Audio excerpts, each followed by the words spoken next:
सो next हमारा topic है ring size of D positive glucose. तो ring size of D positive glucose में अब हम ये करेंगे कि जो ग्लूकोज की स्ट्रक्चर है वो 5 मेंबर्ड रिंग स्ट्रक्चर है या 6 मेंबर्ड रिंग स्ट्रक्चर है। जो 5 मेंबर्ड रिंग स्ट्रक्चर होती है that is known as furanose form, क्योंकि वो फ्यूरन से रिजेंबल करती है। और जो 6 मेंबर्ड रिंग स्ट्रक्चर है उसको हम कहते हैं पायरानोस फॉर्म। सो इस टॉपिक में अब हम ये निकालेंगे कि ये 5 मेंबर्ड रिंग स्ट्रक्चर है या 6 मेंबर्ड रिंग स्ट्रक्चर है। तो सबसे पहली बात तो ये कि जो डेक्सट्रोज की रिंग बनती है उसमें कौन सा कार्बन इन्वॉल्व होता है, first carbon of CHO group and 5th carbon का OH ग्रुप। तो ये दोनों आपस में इलेक्ट्रोनाइजेशन का प्रोसेस करते हैं और हमारे पास एक साइक्लिक स्ट्रक्चर बन जाती है। Now this is the open chain of glucose. ये ओपन चेन फॉर्म है ग्लूकोज की। अब आप इसको ध्यान से देखो कि ये तो इन्वॉल्व होएगा ही होएगा। अगर इसके साथ C1 के साथ हम C2 और C3 को इन्वॉल्व करते हैं तो अगर वो रिंग बनेगी, सपोज करो C2 को इन्वॉल्व करते हैं तो वो 2 मेंबर्ड रिंग बनेगी। अगर C3 को इन्वॉल्व करते हैं तो वो 3 मेंबर्ड रिंग बनेगी।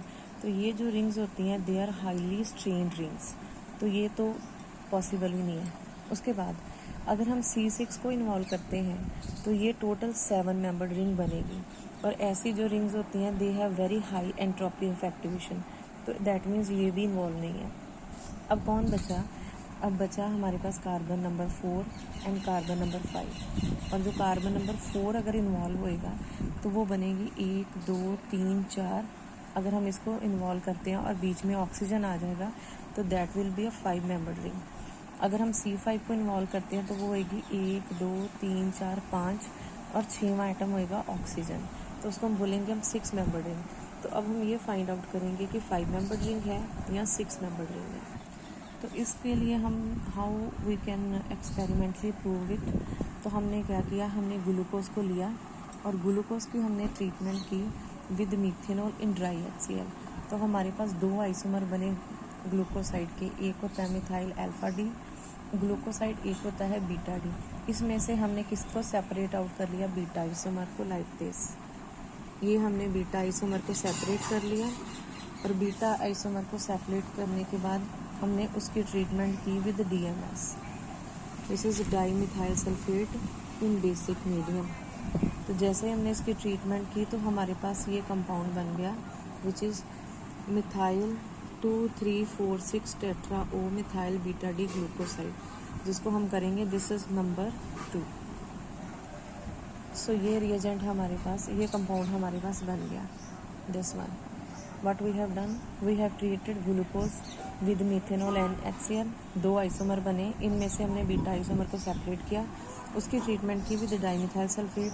तो हमारे पास ये कंपाउंड बना। इस कंपाउंड में कार्बन नंबर 1 2 3 4 5 पाँचों कार्बन के साथ कौन सा ग्रुप अटैच है, OCH3, राइट। देन फिर हमने इसको ट्रीट किया विद डाइल्यूट HCl। तो कि ये क्या हो गई, दिस वाज हाइड्रोलिसिस। तो इस हाइड्रोलिसिस ने क्या किया कि इस पूरे कंपाउंड में टोटल 5 OCH3 ग्रुप हैं, 1 2 3 4 5।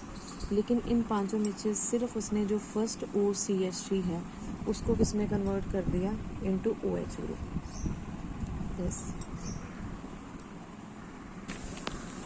सो उसने क्या किया, उसने ये जो OCH3 ग्रुप था इसकी हाइड्रोलिसिस करके इसको OH में कन्वर्ट कर दिया। Now you need to remember कि बाकी जितने भी OCH3 ग्रुप हैं उनकी हाइड्रोलिसिस नहीं हुई है, सिर्फ फर्स्ट वन की हुई है, राइट। तो दिस इज़ ओनली C1। अब ये जो फॉर्म है यानी कि ये जो आइसोमर है this is in equilibrium with its open chain. तो क्या होएगा, इन इक्विलिब्रियम का मतलब होता है कि ये मॉलिक्यूल इसमें कन्वर्ट हो सकता है और कुछ परसेंटेज में वो प्रेजेंट होता है। तो जब हम इसका ओपन चेन फॉर्म बनाएंगे तो वी विल सी कि फर्स्ट कार्बन पे CHO वापस आ गया और जो 5th कार्बन है उस पर OH अटैच्ड है। सो अब यहाँ पे आपने ये चीज़ याद रखनी है कि फ्री OH ग्रुप उसी कार्बन पे प्रेजेंट होएगा जो कार्बन रिंग फॉर्मेशन में इन्वॉल्व था। अगेन सी दिस स्ट्रक्चर, इस पूरी स्ट्रक्चर में आपको OH ग्रुप कौन से कार्बन पे नज़र आ रहा है, 5th कार्बन पे। It means CHO group of this, यानी कि ये group and OH group of this carbon, ये दोनों इन्वॉल्व थे रिंग फॉर्मेशन के लिए।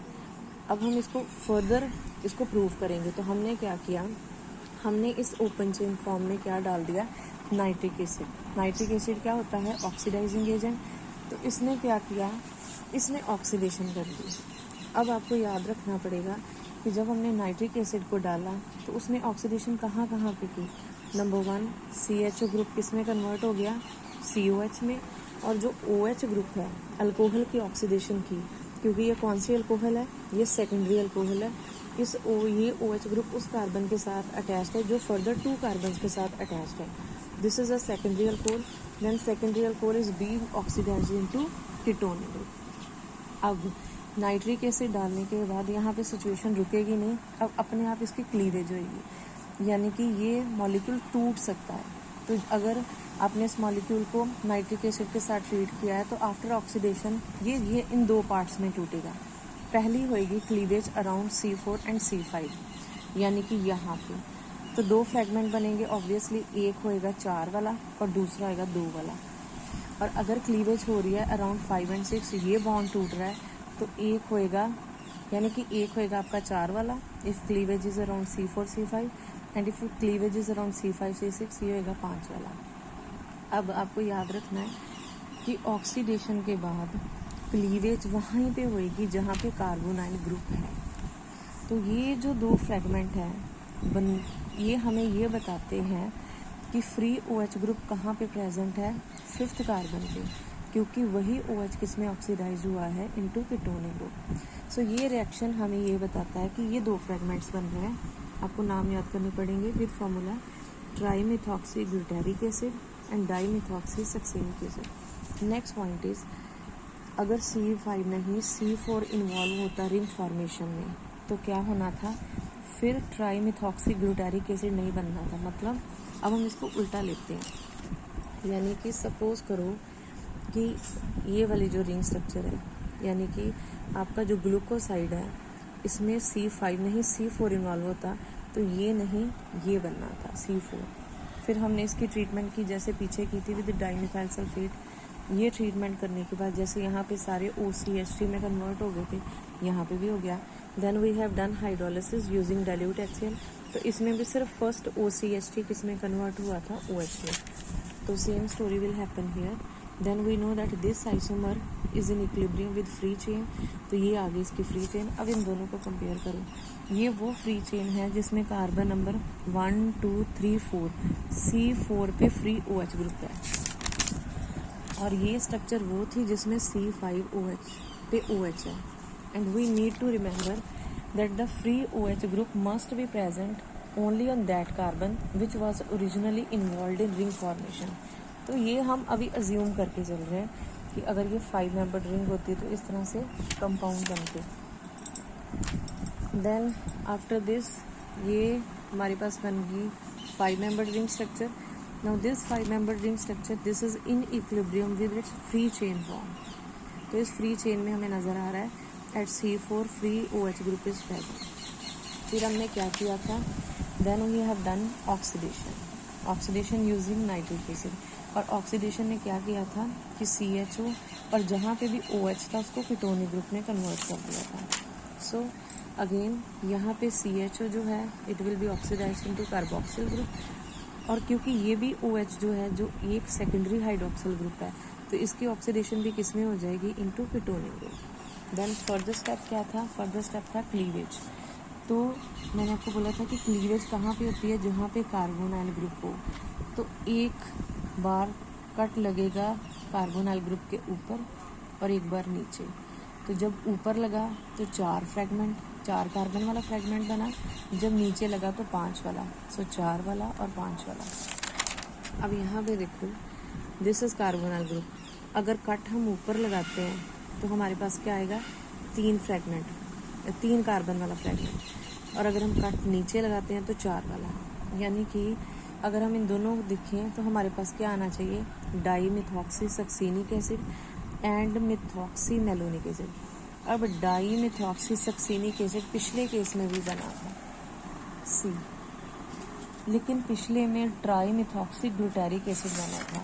सो हम ये बोल सकते हैं कि जब हम ग्लूकोज को लेते हैं उसमें ये रिएजेंट्स डालते हैं तो हमारे पास ये प्रोडक्ट बनते हैं। यानी कि absence of this methoxymalonic acid it clearly indicate, तो जो एक्चुअल साइज है रिंग्स ग्लूकोज का वो क्या है, it is a 6 membered ring and not 5 membered. और इसको बाद में कंफर्म किया गया था किसके साथ, by X-ray analysis on alpha D glucose.